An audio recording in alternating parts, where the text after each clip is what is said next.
Good afternoon, good morning, good evening, wherever you're joining us from in the world. Welcome to Taylor Wessing's latest webinar on the UK's new immigration rules after Brexit. I hope you're keeping safe and well wherever you are. We really appreciate that so many of you have taken time out of your diaries to log in and see us today. We know that you've got a lot on, so thank you for your time. My name is Charlie Pring, and for those that don't know me, I'm a senior counsel in Taylor Wessing's Employment, Pensions and Mobility team. Actually, today is my first day back in our London office since March, which is great, even if it is slightly surreal to see how quiet London is. My normal day on a weekday at this time at home would be with the kids jumping onto YouTube after school, so it's safer for me to come here and speak to you from reliable Wi-Fi. I'm delighted to be joined today by Vicky Weiberg, who, like me, is a senior counsel in our team. Vicky, how are you doing today? I'm well, thank you, Charlie. Good to see you. And good to see you too. On the housekeeping front, you should be able to see a Q&A box on your screens where you can submit questions or comments to us. We'll be the only ones that see them, but we will either deal with them as we go along, or probably more likely at the end of the session. We'll collate them and we'll come back to you on your questions. But please do feel free to put them through, because we do want this to be interactive, and it's great to hear from you. Also, after the webinar, if you've got colleagues who weren't able to join but did register, then we will be sending a recording of the session through. You'll be able to share that with others.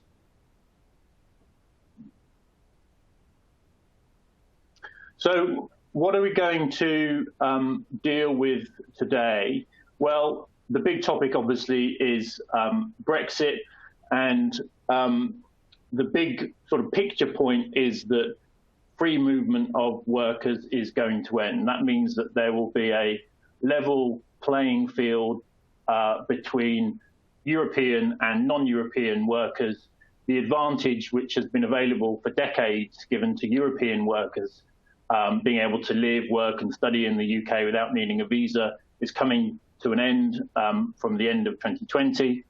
So it's a really big deal. We're going to look at how that's going to impact on employers, both in terms of business travel, if you've got workers moving from Europe into the UK, and British citizens traveling for business into Europe. How is that going to impact?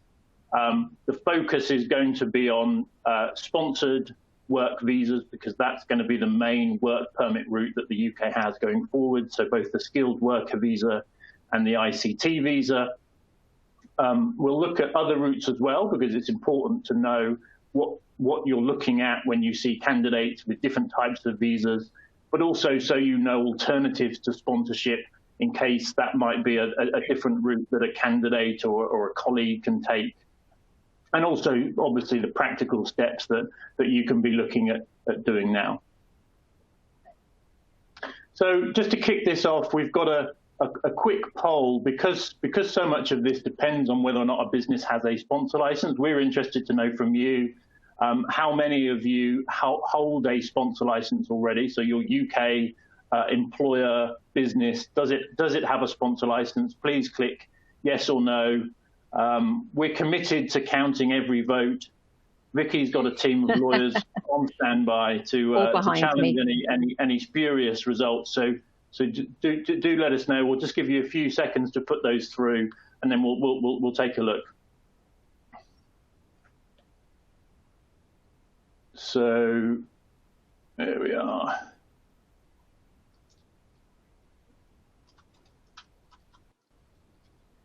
So there you should be able to see the results. 80+% of you have sponsor licenses already, which is what we'd expect, and this session is certainly tailored towards sponsors.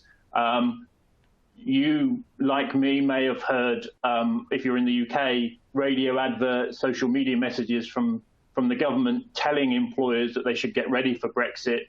And one of those ways is to apply for a sponsor license, because that's going to be the default position to be able to arrange work permits for European citizens after Brexit. So you can't have a shiny new immigration system without changing some of the terminology. So part of the new rules coming in, actually from the end of this month, ready for the new system on the 1st of January, is a rebrand. So some of the terms that we know in the immigration rules are changing. Some of that is because it's just a rebrand for the sake of it, and some of it is because there's been a simplification of the immigration rules. So they're trying to take out some of the technical jargon and replace it with more user-friendly language. So Tier 2 General is being renamed Skilled Worker, and those on that type of visa will be able to change into skilled workers. So if they're extending or they're moving to another company, their new visa will become skilled worker, but it's effectively the same route. It will be the main sponsored route going forwards. Tier 2 ICT, for those of you as part of an international structure, will be just rebranded to ICT, so taking away Tier 2.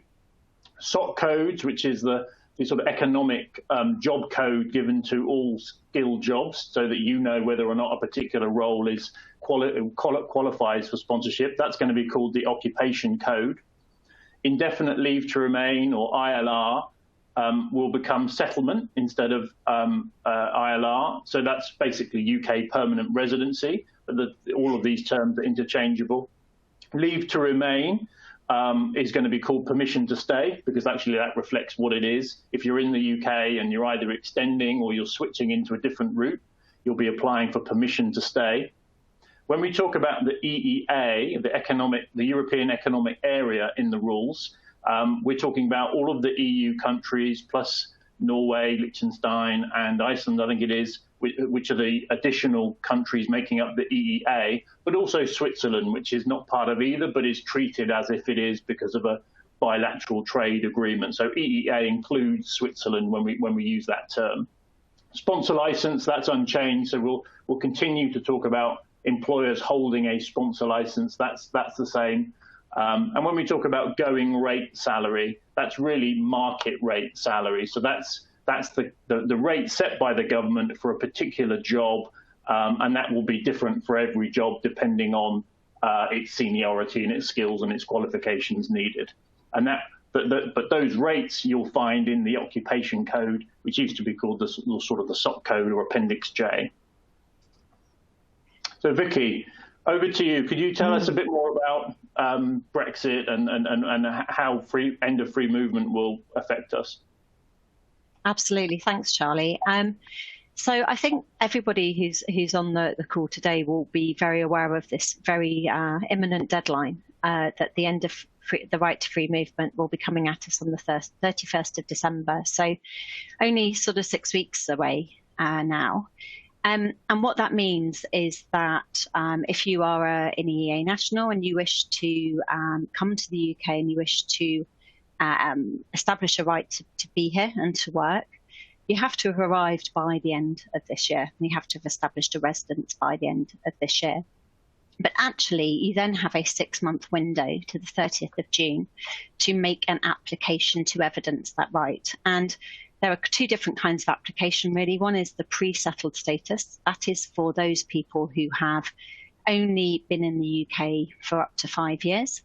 And there is also a settled status, and that's for those people who have been in the UK for over 5 years at the time they make their application. The pre-settled status can be converted to a settled status in the future. And when you've held your settled status for a year, you can, if you wish to, apply for citizenship, but you don't have to. And what we're finding is a lot of people don't want to do that, but they do need to evidence their right to be in the UK and work. And as employers, you need to know that your staff here do have that right to work. So those applications, we have another 6 months to make. Now, if you have an EU national, and we've had a couple of questions already in relation to people sort of transferring into the UK, If you have an EU national who is going to come to the UK from the 1st of January, then they will, as Charlie said, be treated in the same way as non-EEA nationals. So we'll have a level playing field for all individuals coming into the UK from the 1st of January. And you will need to apply for sponsorship for them. And Charlie and I will talk about how that's all going to look going forward. But what it does mean is that you will need a sponsorship license. And as we've seen, a lot of you do have sponsorship licenses, some of you don't. For those of you who don't have a license, we'd say it's probably a good time if you think you might be recruiting EEA nationals from the start of next year. It's a really good time to apply for a license now. Applications, I would say, are taking about a month to process from submission. So you have time now to make an application for a license so that you're ready to sort of start sponsoring new arrivals into the UK from next year. For those of you who haven't been through the EUSS process, so the settled status process, it's pretty straightforward. It's a digital process. You make an application on an app, which you can download, and we can use iPhones as well as Android phones now to do that. It's free, which is always a good thing. And it's pretty fast. For most people, I would say, I'm helping a lot of people make applications. For most of them, it's maybe about 20 minutes. You have to go through a series of questions. And generally doesn't take very long. And generally, you're going to get a decision within maybe 3 to 4 weeks at the moment. Is pretty common. So it's an easy application to make. It needs to be made by all EEA nationals who have been in the UK prior to the end of December of this year. Even for those of you who have colleagues who've been here for 10, 20, 30 years, still need to make these applications. Now, one question that Charlie and I are getting quite a lot of at the moment is how do you manage right to work checks for EEA nationals that are coming into the UK? So this is a bit of a tricky question in many ways. For EEA nationals who are already in the UK, they have the right to continue to work on their European passport. So you would do your right to work checks up through to the end of June in the normal way. You check the passport against your worker, you would take copies of the passports, you would keep them on file. But from the 1st of July, you need to make sure that your staff who've been in the UK before the 31st of December have got their pre or settled status. And for those colleagues who've arrived after the 1st of January, they would need the visa. So there's going to be a period next year where you will need to make sure that you've completed compliant right to work checks for your EEA nationals and that you have that information on file. There's a lot of resources on the government websites, and obviously Charlie and I and our team will be very pleased to help you complete those checks if you've got any specific questions in relation to them. So another question that we're looking at a lot at the moment is in relation to business travel. So British nationals and European nationals have been free to travel in and out of the UK very easily in the last sort of years, really. But from the 1st of January 2021, the right to travel, the right to free movement is going. And there will be more restrictions on British nationals travelling into Europe and European nationals travelling into the UK. So European nationals, EEA nationals coming into the UK will be treated in the same way as other non-visa nationals. And what that actually means is that if you have colleagues or even friends who are coming into the UK on short trips, maybe you have colleagues coming in for meetings, then they won't need a visa prior to travel, as long as they're not working in the UK. So attending meetings, coming in for short periods of training, coming in to maybe undertake interviews for new staff, that will be allowed under the standard visitor visa. If people will be coming in to work, then they will need a points-based system visa, and they will need to apply for that visa prior to travel. And if you have staff who are going to come into the UK on a regular basis, albeit for short trips, it may be that you need to think about getting them a working visa, because what we do know is that border control does look at people who are coming in and out of the UK regularly to consider whether they're working or not. If you have staff and colleagues who are coming in on short visits, one thing you can do is give them a companion letter just to explain why they're coming into the UK and when they're going to leave, and that can be quite helpful if they're questioned by border control. The rules with regards to travel into Europe are a little bit more complicated because each country has a slightly different set of rules. And some of those rules haven't been issued yet, amazingly. We're very close to the end of the year, but some of the rules haven't been issued yet. There are Schengen visas. Some of you may have had the experience of Schengen visas already that can be applied for and allow travel into the UK and permitted activities in the UK, into Europe and permitted activities similarly to those in the UK. And we may need to think about day counting in relation to those Schengen visas and activities generally, because you cannot travel freely into Europe going forward. So you're going to need to keep track of the days you're spending in Europe to make sure that you're not spending too many. And there may be tax implications, for example, if you spend too much time in Europe. Again, maybe that you need to take some advice for travel into Europe in that way. I've just seen a question here, which I'll take, Charlie, before we go on to the next slide. Laura has asked a question in relation to right to work checks if you're not seeing an employee in person. Laura, there is guidance in relation to that. So the Home Office has introduced virtual right to work checks. And again, if you look on the Home Office website, there's a lot of information about how those checks can be carried out. Now, if you carry out a virtual right to work check, it's essentially a sort of temporary check, and you would need to carry out in-person right to work checks in the future when hopefully we'll all be back in the office at some point, maybe next year. So there's lots of guidance. Again, reach out to us. We can give you more specific support in relation to those questions. So Charlie, I'd like to hand back to you now to take us through some of the significant changes with the points-based system. Yeah, thanks, Vicky. So the main work permit route, as we said, is going to be skilled worker, what used to be called Tier 2 General.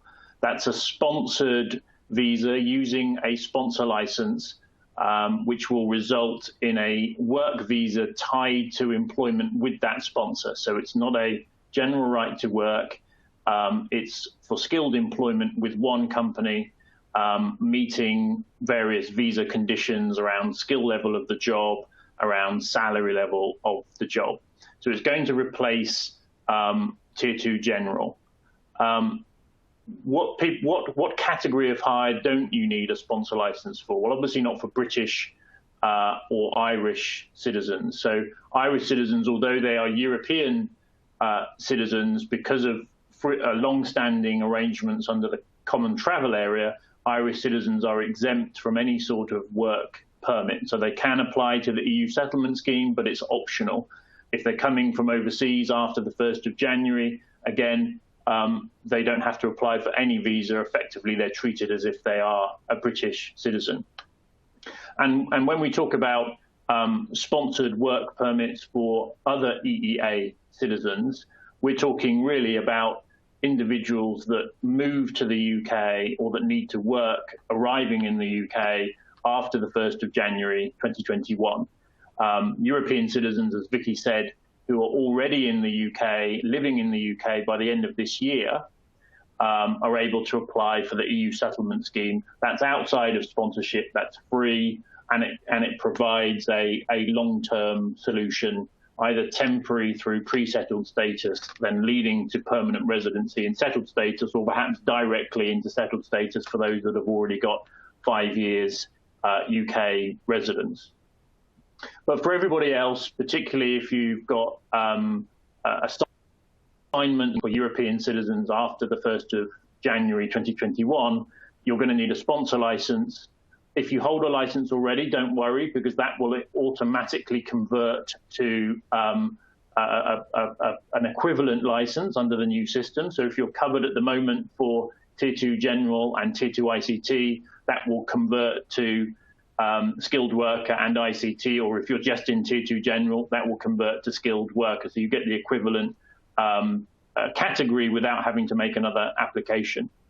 And if you've got employees in if you've got employees in Tier 2 General at the moment, they will extend into skilled worker, or if you're taking on new hires who are currently sponsored elsewhere, they will come into employment with you under a skilled worker visa once they've made that application. Now, one of the changes under the system is that European applicants outside the UK applying for entry clearance to arrive in the UK can use the app to deliver their biometrics. So in the same way as European citizens use the app for the EU settlement scheme, they won't have to go to an appointment centre wherever they are in the world. They can scan their passport and do a selfie to verify their ID. But non-Europeans will need to continue to go to a visa appointment as they always have. And although we talk about a points-based system, and this is really the area in which there's points, it's a pretty limited points scoring arrangement. It's not really like Australia, which was the sort of the country that was supposed to be designed on. Basically, it's mainly fixed in that you get 20 points for certificate of sponsorship, 20 points for it being a skilled role, 10 points for English language, that's mandatory, and then 20 points for salary. It's just that the salary level can fluctuate as we'll look at in a minute. But it's 70 points to get the visa, but it's very, very similar to what you have at the moment if you've sponsored non-Europeans up to this point. So as immigration lawyers, Vicky and I are used to moaning about more ever increasingly restrictive rules. And actually, although on the one hand, Brexit means that you are going to potentially have to sponsor Europeans for the first time, on the flip side, actually, there is some positive news for employers because a lot of the more restrictive rules have been relaxed. There's been a liberalisation, if you like, of the conditions for visas, which I think you'll find very helpful if you are looking to sponsor workers. So the first thing is that the sort of baseline minimum salary for all visas has dropped from £30,000 to £25,600. And we'll come on in a minute to look at, in some circumstances, that minimum salary level can drop further if there's a tradable circumstance in play. Also, the minimum skill level for jobs has dropped. So at the moment, it's what we call RQF level 6, which is only graduate level jobs qualify for tier 2 visas. That's going to drop to A-level equivalent or school leaver equivalent. That's RQF level 3 for those that follow those sorts of standards. That actually means that a huge number of additional roles will be available for you to sponsor. At the moment, it's quite restrictive, and it's a high level of skill. Administrative roles, for example, do not qualify, but will under the new system. Probably the biggest change, beneficial change for employers, is that the resident labour market test, the requirement for employers to advertise a role and show there are no suitably qualified local workers, is being scrapped across the board. So you will not have to do that anymore. We do anticipate that if you've done that before for tier 2 general employees, you will have to keep evidence of that. But going forwards for new hires, you will not have to do that anymore. But it's possible there'll be some sort of limited subjective assessment around the genuineness both of the role and of the applicant. So making sure that the applicant, for example, has the necessary skills, qualifications and experience. You may be asked for some information to demonstrate that, or to prove that it was a genuine vacancy in the first place, not just one designed to give somebody a visa route. But all in all, it's great. Those of you that have worked with us for many years will have probably gone backwards and forwards over adverts and redoing things and losing time. So all of that is going, which is really good news. There's also the visa cap, which is what we call the restricted cause process. The cap is going as well, or at least it's been suspended. It may come back, but it's been suspended. So that means there is no quota, there is no limit on the number of visas that the government will approve for people wanting to come into the UK. And really, Charlie, can I ask a question? I've seen a question that's popped up on the chat, which kind of goes to that point. And we've been asked whether, if you have a COS allocation at the moment, whether you, I guess, could use that COS allocation in the future, and whether you have to pay the salary under the new rules, or whether you can continue to pay, whether you have to continue to pay the salary that's currently applying to the SOC code under the current rules when you use that COS. So if you have a COS allocation now in your account, we anticipate that that will port over into the new license. It's not 100% clear yet because we don't have all of the detailed guidance yet. We have the rules, but not the practical guidance about how it's going to be implemented. But we expect that that COS will track through. On the minimum salary for people that are already on visas, it remains to be seen. Certainly, there'll be some people, for example, that were on Tier 2 ICT visas on a minimum of 41,500. That isn't changing anyway, so that you won't be able to drop that. There may be an opportunity to drop, but I would start from the premise that you should continue to meet the rules that applied when you got the visa. But we'll have to look at that and see whether there's an opportunity to drop salaries. I mean, there is already at the moment, for COVID reasons, an opportunity to drop salary quite significantly, but that is a temporary drop. So we'll have to see whether or not there's something more permanent to reflect the new rules. It hasn't been covered yet. So one really big change, again, which is going to be hugely beneficial, is that the cooling off period, that 12-month prohibition on applying for a fresh Tier 2 visa after your last assignment ended, that is going completely. So that means particularly people that are currently on Tier 2 ICT. We've had lots of conversations with clients that said the applicant wanted to stay long term, they wanted to get permanent residency, and we'd say, well, no, there is no way. They can't switch into the Tier 2 general route. They can't get the door open on permanent stay because there's that cooling off period that would force them to leave the UK. That is going. So if you've got employees on a Tier 2 ICT visa now, they will have a capped period, probably 5 years, possibly 9 years if they're a high earner. So there will be a point at which they'll have to leave the UK. The way to avoid that will be to switch into skilled worker from the 1st of December onwards. You won't have to advertise because the RLNT is going. There won't be a huge minimum salary. You just have to meet the minimum salary for the job. There won't be a cooling off period. And crucially as well, looking at the next bullet point, that can be done in the UK. So at the moment, if you're on a Tier 2 ICT, the only way you can move into the Tier 2 general is if you're a high earner. The high earner's going, but also the requirement to go back to your home country and apply. Because if you're in the UK, basically on almost every type of visa, as long as it's not a visit visa, you're allowed to switch from that visa into skilled worker. So at the moment, you might have had employees who were on Tier 5 youth mobility visas. They had to go back to their home country, Australia, New Zealand, to apply. It's expensive. It's frustrating. If you've got people on dependent visas, they had to go back to apply to get into Tier 2 general. They can all apply in the UK now, which is, again, a really useful change. Query why it was ever there in the first place, but it has been changed. Obviously, if you're a visitor, you can't switch, but almost every other category is going to be able to switch inside the UK.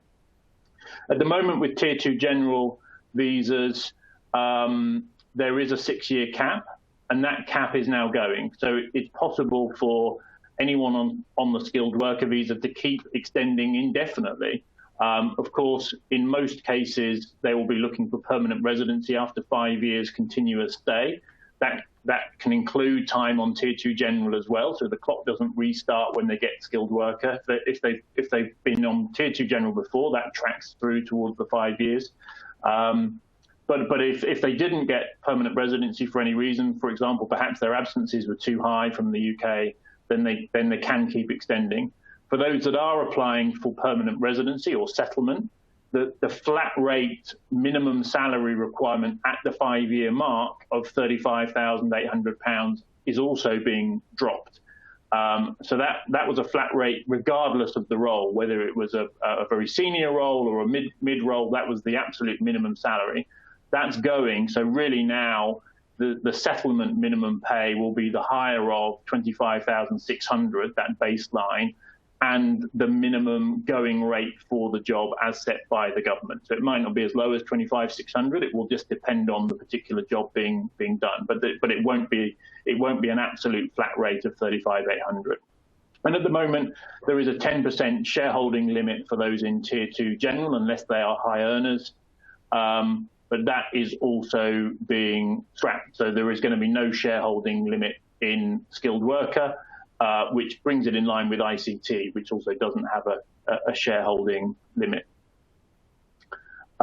Someone's just asked a question. Helen has asked, can a Tier 5 youth mobility visa be renewed or switched to skilled worker from the UK? Yes, absolutely. From the 1st of December, that person will be able to switch into skilled worker from inside the UK. They won't have to go to their home country. You won't have to advertise. And you'll just have to issue a certificate of sponsorship, obviously meet the skill level and the salary level, but those two big hurdles which have always been in place for youth mobility workers are going. And Tina's just asked, when can we start to switch ICT visa holders to skilled worker? Well, the rules are coming in from the 1st of December. So anytime after that, you'll need to wait a little bit of time in practice while the new rules sort of filter through. So we need to see what will happen with certificate of sponsorship allocation, for example. But yes, in principle, from the end of this month, ICTs will be able to switch inside the UK into skilled worker, no advertising, no cooling off period. So it's great news for those people that want to get a route to permanent stay. So I mentioned before about how many more roles are going to be covered because the skill level is dropping from graduate level to school leaver level. The roles that you can see there on the screen are all examples of jobs that do not qualify today, but will qualify from the 1st of December. So there's no particular focus on sector, but you can see across the piece there's roles in law firms, paralegals, PAs, executive assistants. So we have that quite often with senior executives who want to bring over their PA and they don't qualify, and they will under the new system. Financial controllers, administrators. So generally administrative roles which have not qualified, do not qualify today, a lot of those will now qualify under the new system. Office manager is a good one. So someone who looks after the office, but it's not a graduate level position, they will qualify. HR professionals, officers or recruitment consultants, IT help desk. So this is not the full list. There's a huge list of new jobs that will qualify. It's just to give you a flavour, because it's difficult to visualise when we just talk about school leave or A-level equivalent. Vicky is interested in nannies because we do have, again, high net worth individuals or executives who have domestic staff that are interested in coming with the executive. And at the moment, nannies wouldn't qualify. They will under the new system, although you as the business might not sponsor them. It might be of interest to your executive personally to see if that might be a route for them to bring over their trusted household staff. And Charlie, we've just had a question about where this list of, I could keep calling it sort of shortage occupation, even though that's not the right term. I'll get used to it. Where can we find that? So it's in the back of the immigration bill, isn't it? Which can be found online. Yeah. So at the moment, it's not. So if you were trying to find a skilled job at the moment that qualified, you'd look in Appendix J. You could just Google Appendix J. The only place I'm aware that it's available is in the statement of changes to the immigration rules, and then you'd have to do a search for the term appendix skilled occupations. It's in the body of a 500 and something page document. I'm afraid it's not, because the rules aren't live yet. It isn't available as a standalone document. But if you search for statement of changes to the immigration rules and click on the last one, the most recent one, and then search for that term appendix skilled occupations, that will then take you to the list, which also includes the salary levels as well as those jobs that are qualified. So I mentioned about tradable points and the ability to drop minimum salary lower even than the 25,600 threshold in some cases. So for certain categories of hire, there's actually lower minimum rates. So in this table, you have to pay the higher of the second and the third column, whichever is the higher amount. So if it's a shortage occupation list role, and at the moment the government are not minded to change the shortage occupation list, so there won't be any lower skilled roles on that list. It will be continued to be the same jobs that are under the current graduate level shortage occupation list. So engineers, software developers, those that are currently covered. If it's on the list, then you have to pay the higher of 20,480 and 80% of the going rate. So normally you'd have to pay the going rate. At the moment, you'd have to pay the going rate, but you get a discount on that because it's a shortage occupation job. The same is true for a new entrant. So that would be someone who is aged under 26 when they apply, or they are on a student visa or have been on a student visa in the last couple of years when they bring in the new post-study work route. For those candidates, it's 70% of the going rate. So actually it can reduce the market rate quite significantly, and new entrant salary levels will be able to continue for 4 years. It's 3 years at the moment, so you can have up to 4 years using that lower salary concession. And then there's also ones there for where the applicant has a PhD. If there are no tradable circumstances, so if it's a standard case, as the applicant is over 26, for example, and there's no shortage occupation, then it will be the higher of 25,600 and the going rate as set by the government. So just to give you a couple of examples of what that means on salary levels, I've just chosen a couple of random roles. There's no scientific analysis here, but it's just to give you an example. If you were hiring a software developer, someone who's not a new entrant, so they've been in the market a while, they're over the age of 26. At the moment, the minimum salary for a 39-hour week is 32,600. That will drop because of the discount given to a shortage occupation job, which a software developer is. That will drop to a minimum of 26,640.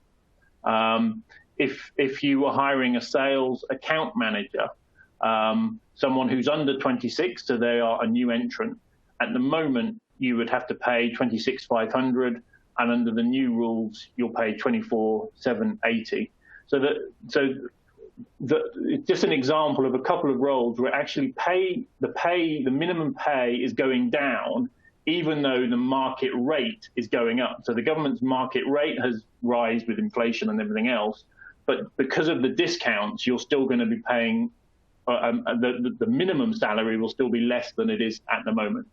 The third example there is for an executive assistant, a personal assistant over the age of 26. At the moment, they are not eligible, but because the going rate set by the government is below 25,600, you pay 25,600, which is the minimum flat rate for jobs unless a discount applies. So look, we've looked at some good news. Vicky will look at the reverse of that, and just to say there are still things to look out for.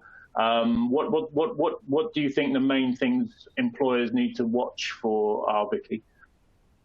Yeah, so it all sounds great, doesn't it, Charlie? And I think that the new changes to the rules are really going to be very helpful to everybody. It's going to simplify the position, but there are some things we need to be careful of. I think the first one there is that under the new rules from the 1st of December, you can only use basic salary for when you're trying to meet the salary points. And what that means is that we can't include bonuses or any guaranteed allowances, which is something that we can do now. So if you pay someone, for example, a cost of living allowance or some accommodation allowance, we can't use those allowances towards the salary requirements. And that is going to make a difference for those of you who are thinking actually we use ICT at the moment, but we might use skilled worker going forward.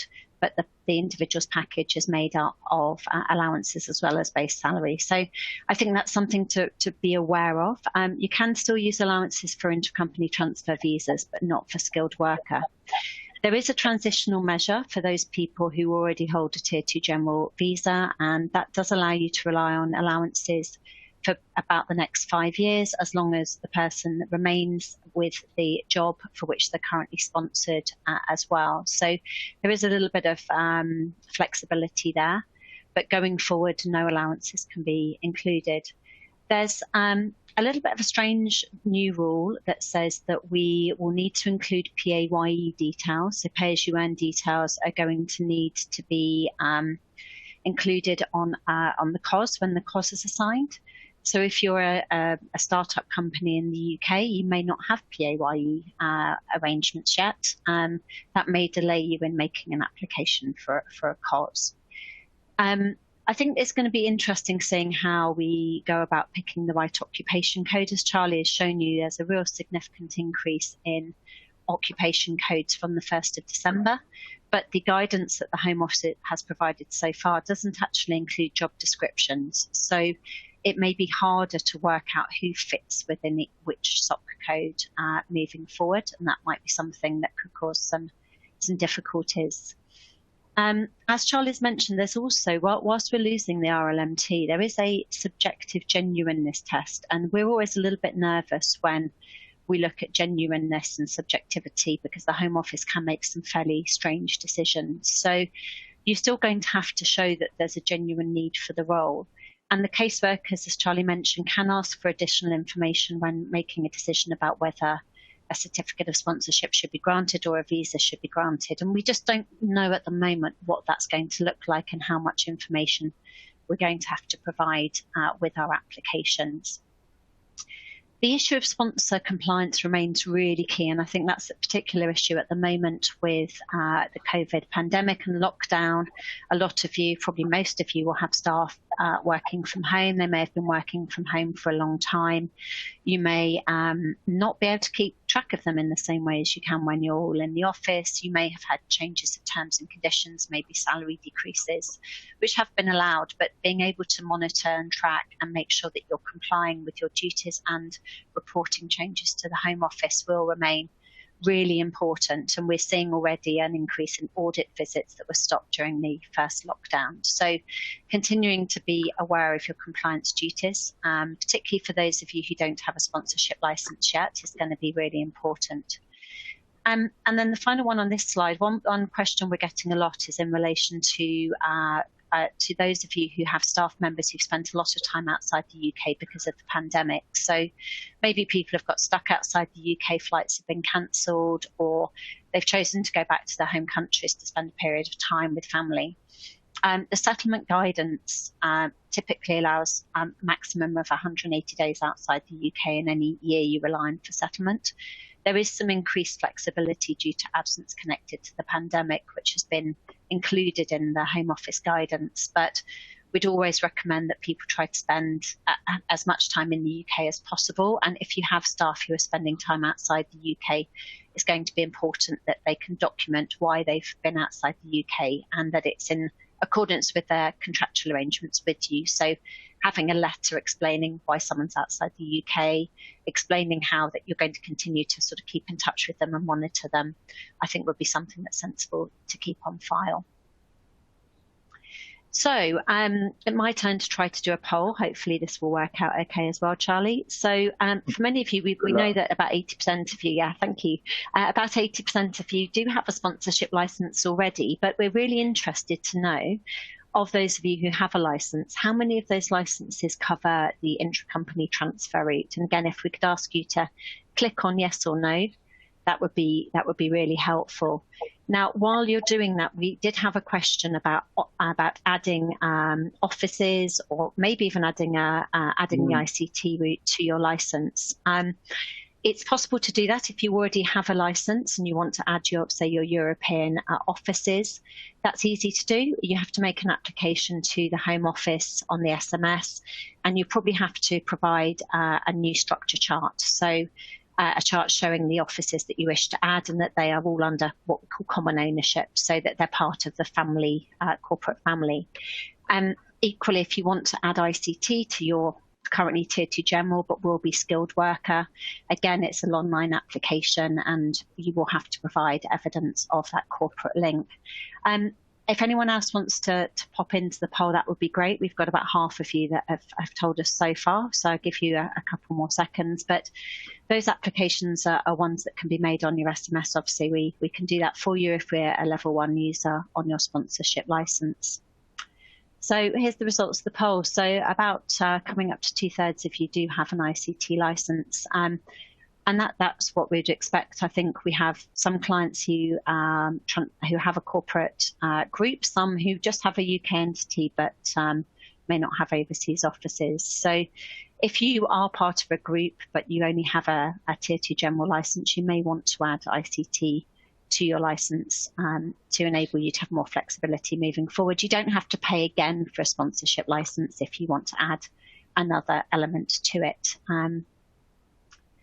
So Charlie's talked a lot about the skilled worker route, which is where we see most changes coming up. We just want to mention the ICT route, which is probably one that people have historically used quite a lot. It may be that changes. I think we'll see more of you wanting to use the skilled worker route. As Charlie's already mentioned, there's a change to the way we submit biometrics.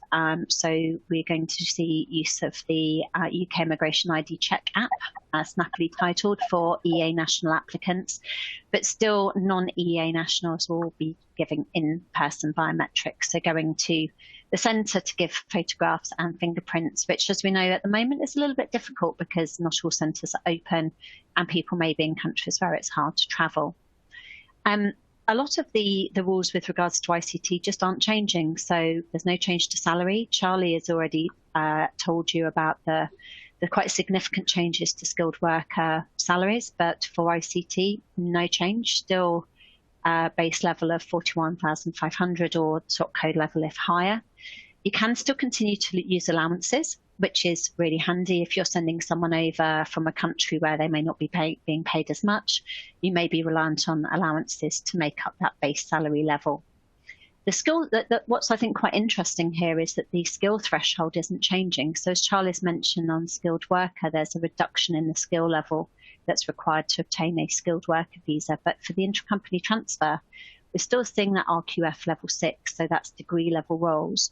Again, quite a big difference between the two visa routes. But what is interesting, and Charlie's already covered this, is the ability to switch from the ICT visa to the skilled worker. And I think for a lot of you, that's going to be really key. What I see quite a lot is clients who say, well, we transferred someone into the UK on the ICT visa because they needed to get over quickly, and they just thought they were only going to come for a couple of years. But now they're in the UK, they love it, they want to stay, they want to settle, they've met someone, they've made friends. And as Charlie said, you can't do that at the moment, but going forward, you will be able to. So one of the questions I saw in the chat, and thank you everyone for all of the questions, we like to see what you're interested in, is, you know, you might have some staff who are on an ICT visa now. Can they switch, you know, from the 1st of December, or do they need to wait until their visa expires? They can switch from the 1st of December. I guess the only thing I would say about that is you may have, you know, you've paid for the visa, so you won't get a refund on visa costs if you switch, but it does start somebody moving on that path to settlement.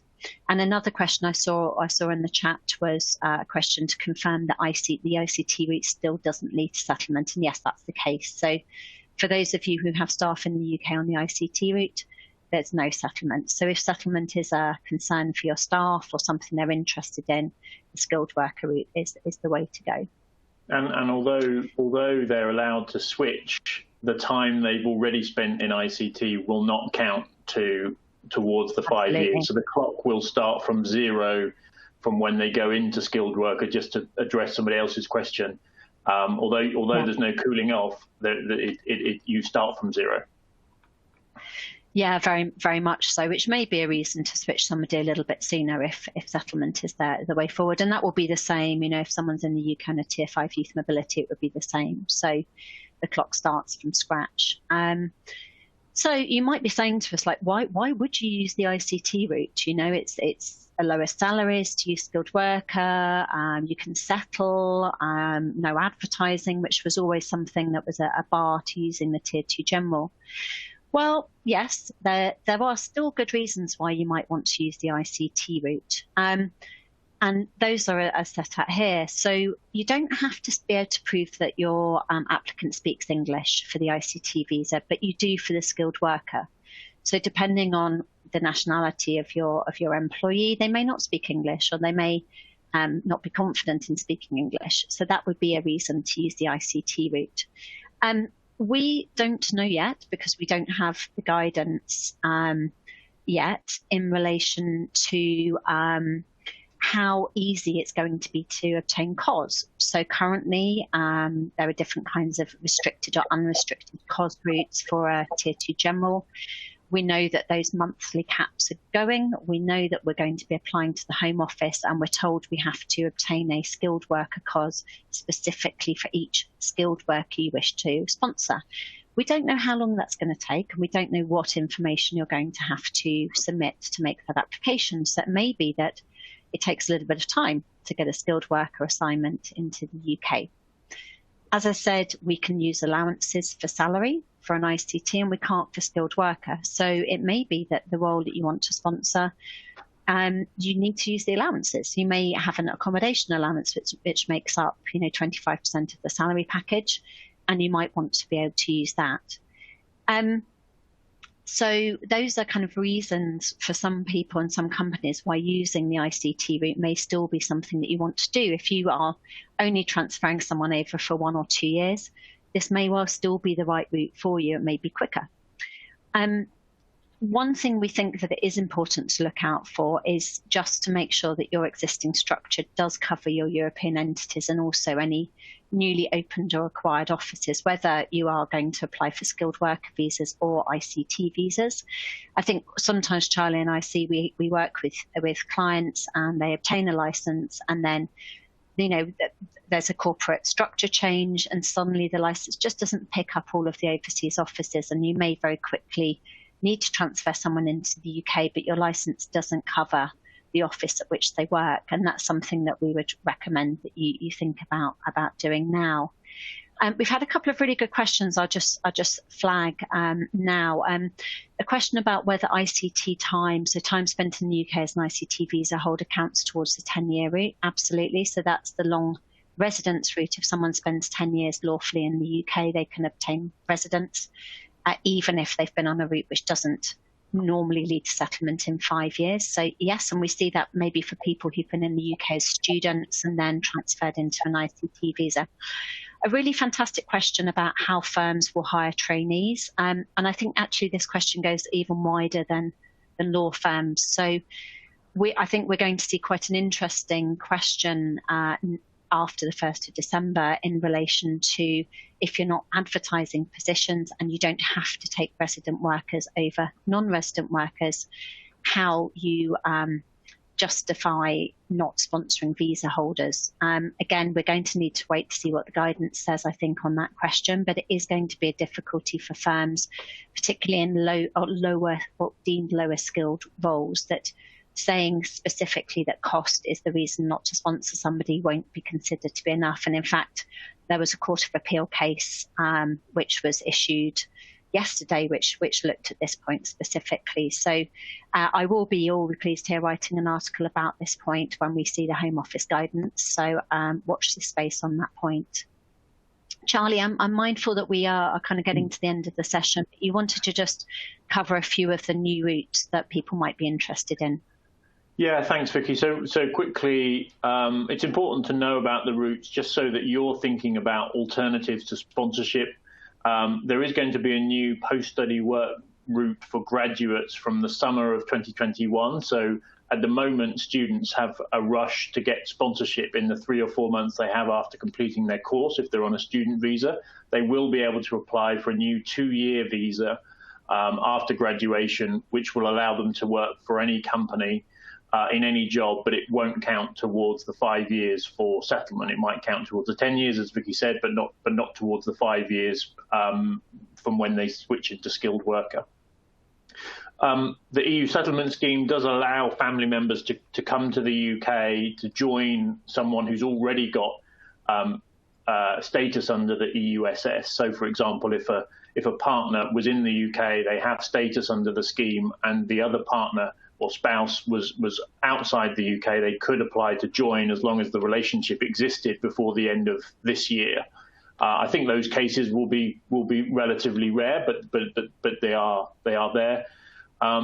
There is an opportunity for Swiss resident service providers to come to the UK for up to 90 days a year. If a company has a contract with a UK business, they can send their Swiss resident, not only Swiss citizens, but Swiss resident service provider to do that without needing sponsorship. There's a different type of visa they can get.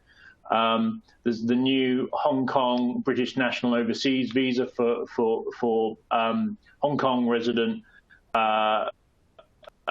individuals with British National Overseas status from many years ago when it transitioned over. The Frontier visa, going back to Vicky's point about travel, that's interesting. That will be a free visa for European citizens that live outside the UK but commute to the UK to do their job. So they may be in London Monday to Friday, but they live outside in Europe. So they don't qualify for the EU settlement scheme, but they are working in the UK. So that will be a new visa. I think that's going live on the 10th of December, but we don't have huge amount of details. But if you've got workers that commute into the UK to work but live in Europe, then there might be an easier route than sponsorship for them, because again, that's going to be a free application in the same way that the EU settlement scheme is. UK ancestry and youth mobility. Somebody asked a question about whether youth mobility is being expanded out to European countries. Unfortunately not. So at the moment, UK ancestry applies to Commonwealth citizens who have a grandparent born in the UK. Youth mobility is for individuals aged 30 or under from certain countries. San Marino has been added to the list, but it's Australia, New Zealand, Canada, Japan, a few others, San Marino now. It might be the case that if there's a trade deal with the EU that happens, but at the moment there is no suggestion that they're going to expand out youth mobility to European citizens. And then all of the other routes that you know at the moment, so spouses and partners of British or settled individuals, they are being expanded out to European citizens from the 1st of January. So global talent, students. But remember, there are restrictions on how long they can work and what they can do. They can't be self-employed. And if you've got intern programs for European citizens, again, to try and avoid the extra cost of sponsorship, it's possible to use the government authorised exchange scheme, which is where a third party will act as sponsor for you without the same sort of conditions that apply to sponsorship. So you may have come across those before, but particularly if you've got European interns, that might be an alternative route. So yeah, very much, Charlie. What employers should do now? Yeah, very much so. And I think that intern point that you make is a really good one. So as you're all thinking about internship programs for next summer, I'm seeing a lot of questions about how to most cost effectively sponsor interns. And I think that route remains one that will continue to be very well used in the future. So what should you do now? The sponsor license, as we've said, if you don't have a sponsor license, or you have a sponsor license, but it's a bit out of date, it doesn't cover some of your offices, it doesn't cover Europe because it never needed to before. Now is a good time to apply for one. Now's a good time to review your license and just see if you need to expand it at all. The government has just announced a new £500 sort of option to expedite license decisions. So that's out there. We've seen lots of delays with Home Office processing, but that's an option that has just been announced. Again, continue to support your EEA workforce in the UK and your British workers who are working in Europe.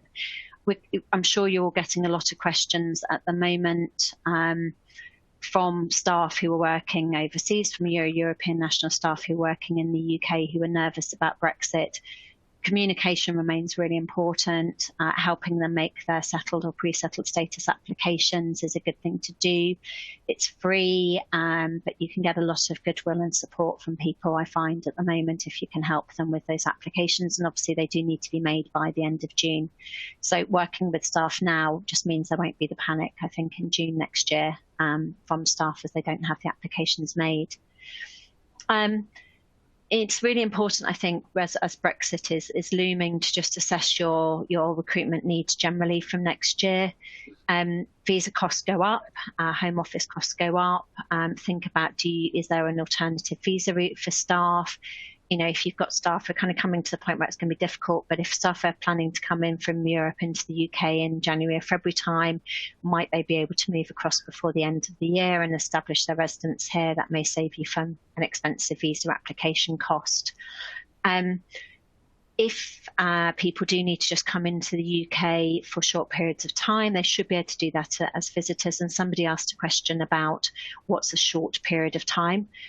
You know, it's a bit of a difficult question because there is no specific definition in the Home Office guidance. But if someone is coming in for a few days, a few weeks, even a month, that's typically fine, as long as they're doing permitted activities, so business meetings, interviewing, meeting people, bits of training. If someone's coming into work, then regardless of the length of the time they're spending, they're going to need a working visa. So good to sort of think about your needs for next year as well.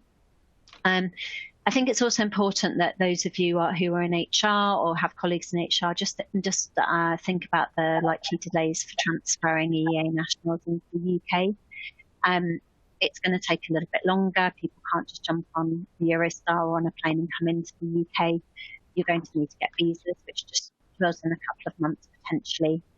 You probably need to think about budget. So again, if you're an organisation that typically transfers a lot of European nationals around, you may need to think about budget in your recruitment forecasts to cover costs.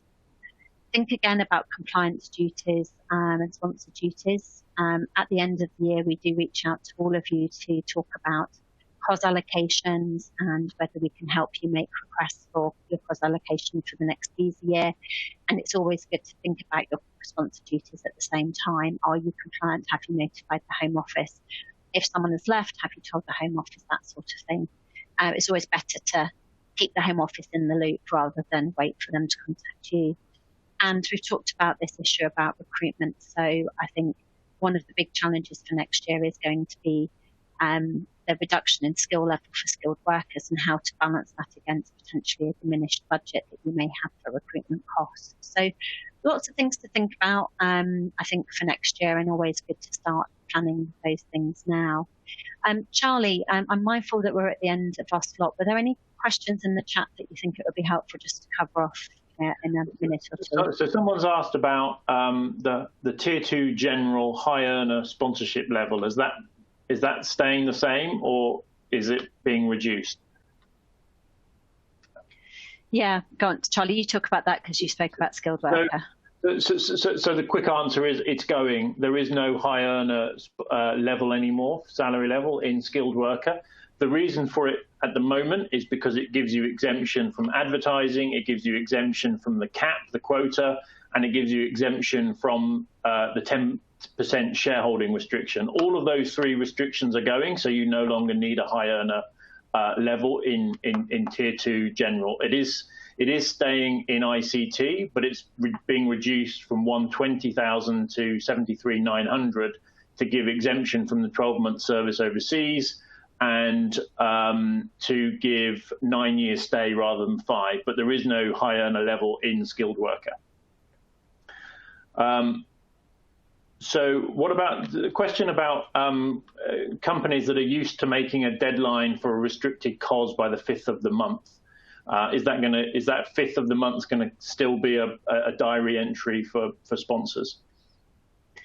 Yeah, and I think we'll all be pleased to know that that is going. So as the advertising RLMT compliance is going, also the 5th of the month deadline for restricted COS is going. So instead, we will be making requests to the Home Office on the SMS for a specific COS to sponsor a specific worker. What we don't know is what we will have to put in with that request when we make a request for a COS. So no longer are we going to be missing out on the RCOS deadline by a day or two, which is great, and I think will really help on recruitment deadlines, particularly for those of you who apply for a sponsorship license and then suddenly you've just missed the date where you have to make the RCOS request. So I think that's a really good thing that we're going to see from the 1st of December. And someone's asked about delays in processing due to COVID. Is there anything that sponsors can do? Is there any good news on the horizon with colleagues that have pending applications? Yeah, so I think this has been a problem that we've been dealing with a lot over the last few months. There aren't expedited visa routes in the UK at the moment, so processing is quite slow, but there are concessions. So if you are wanting to recruit someone, for example, on a tier 2 visa at the moment, and I'm sure the same will apply for skilled workers, they can start with you before their visa decision has been issued, as long as you've assigned a COS and they've submitted their visa application and obviously worked any notice period that they may have with their current employer. So that helps. If someone is given biometrics and you don't have the decision within 8 weeks, you can contact the Home Office to ask when you're likely to receive a decision. But what we're finding is the Home Office typically aren't giving quicker decisions unless you have a colleague who or that's somebody who needs to travel urgently, for example, to leave the UK for a family emergency. So I think we're finding at the moment most decisions are coming in around about the 8 weeks from giving biometrics, but we know it's a problem. It's something that is being discussed with the Home Office. And I think I saw, Charlie, today that the Home Office have announced that at least one route, our long residence route, they have opened up a super priority option again from today. So hopefully that's a sign of things to come. And let's wrap up with one final question, going back to your points around right to work checks. If a business is hiring a European citizen, let's say next March 2021. How do they check that person's status and their right to work? Yeah. So as we said, until the end of June, a European national can continue to work on their European passport. That's enough to meet the right to work checks. By the end of June, you have to check that they have a pre-settled or a settled status. And I think that's quite difficult because, as far as I know, Charlie, unless you know differently, there's not going to be we haven't been told there's a sort of transition period to make the checks. So I think what I would advise clients, they shouldn't be retrospective. So it should just apply to new hires from then. So relying on the passport, like employers have always done, is going to be acceptable because people have until the end of June to apply to the EU settlement scheme. So whether if you have a new hire now or you have a new hire in the first half of 2021, it's the same process. You do the same right to work check that you would have done. But if the new hire was starting with you in August next year, then you're going to have to do something different. There'll be new guidance, and the candidate will either have to have EU settlement scheme status, which you can verify online, or they'll have a visa under the new rules from the 1st of January. Again, you should be able to verify that online as well. But it should be straightforward until the middle of next year. And what we find is a lot of European nationals who have made the application are happy to share their status, I think, with you anyway, because they've already made the application. So people may share the information with you just as part of their onboarding. Good. Well, so I'm sorry we didn't get to everybody's question. Thank you so much for everybody that's sent them through. There were so many questions we couldn't deal with them all, but we really do appreciate you sending them through, and it's great to hear from everyone. And Charlie, a copy of the recording of this webinar will be being sent out, won't it, to everybody that's registered, as well as the slides. So hopefully that will be helpful. I know some of you had some difficulties with the sound, but the recording will be sent to you with the slides. And we hope that you found the webinar helpful. We will be sending out more information about the system in the near future, particularly when the guidance goes live, hopefully quite soon. But we thank you all for your time and wish you all a great rest of your day, wherever you are in the world. Thanks, everyone.